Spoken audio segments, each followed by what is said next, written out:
ஆனால் இன்னைக்கு முதலமைச்சர் அவர்கள் இன்னைக்கு காலையில் எத்தனை பேர் பார்த்தீங்கன்னு தெரியலீங்கன்னா, 2 நல்ல பசங்கன்னா, அருமையான பசங்க. அவங்கள வந்து நம்ம எந்த தேவா ஜீவா 2 அற்புதமான பசங்க.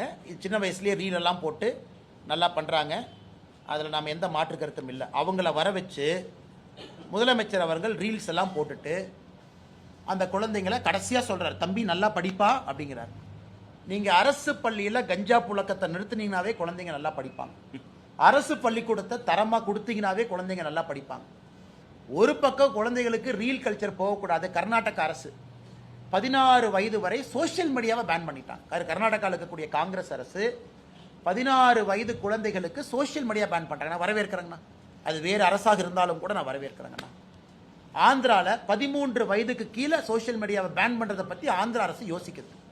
ஆனால் முதலமைச்சர் அவங்க படிக்க வேண்டிய சின்ன குழந்தைங்களை கூப்பிட்டு அவங்க ரீல் போட்டுட்டு தப்பில்லை. அந்த குழந்தைங்களை, தம்பி நீ ரீல் போடாதப்பான்னு ஃபோன் பண்ணி படிப்பான்னு சொல்லணும்ல. அந்த குழந்தைய ரீல் போடுறதுக்காக கூப்பிட்டு ரீல் போட வச்சுட்டு போகும்போது ஒப்புக்கு சப்பானியா நீ போடாதப்பான என்ன அர்த்தம்?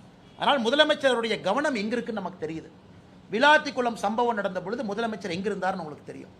ஒரு அரசு பள்ளியில் ஒரு நிகழ்வில் இருக்கிறாங்க. குழந்தைங்கள்லாம் டான்ஸ் ஆடிட்டு இருக்கிறாங்க சினிமா பாட்டுக்கு. அதை பார்த்துக்கிட்டு உட்காந்துருக்காரு. பக்கத்தில் மா சுப்பிரமணியம் இருக்கிறாங்க.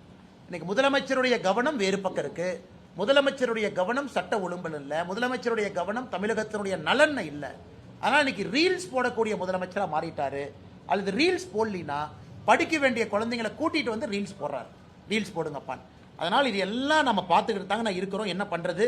இன்னும் ஒரு 30-40 நாட்கள் இதையெல்லாம் அனுபவிச்சு தாங்க நான் ஆகணும். வேற வழி இல்லை.